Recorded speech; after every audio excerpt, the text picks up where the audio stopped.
המון שום. לי זה טעים. מה אתה אומר, נוח? נחמד. מה אומר הזוג הצעיר? אני אהבתי את החציל בטחינה. בגן הבוסתן היה חציל הרבה יותר טעים. אתה זוכר בחתונה של הבת אחות של חזי, גדעון? אפשר לקחת את שניהם. הנה אמא שלך. ביי. סליחה, בלה. מה שלומך? היי, גדעון. התחלנו בלעדייך, אני מקווה שאת צולחת. בסדר. זה בסדר, לא הפסדת כלום, נומילה. מלא שום. חברים, אני מקווה שנהניתם מהברוסקטות שלנו. מה שאני מגישה לכם עכשיו זה דואו סביצ'ה, מוסר ים ואינטיאס. המוסר הוא בתחמיץ הדרים, והאינטיאס, קשה, הוא בסגנון אסיאתי. כאן יש לנו פתה כבד עוף על טוסטון עם ריבת חצילים.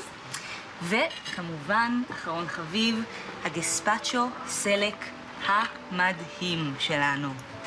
בתיאבון. הכל נראה מדהים. כשתסיימו, אני אחזור עם העיקריות. אל תתמלאו לי, אה?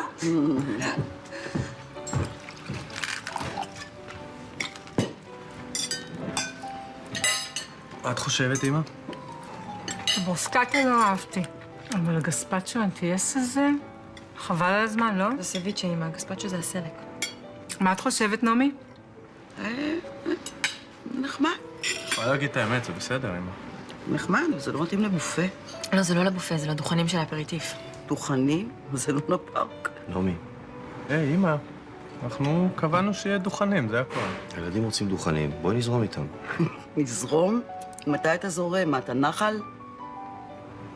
אמא, זה לא מתאים עכשיו, טוב? זה לא מתאים עכשיו.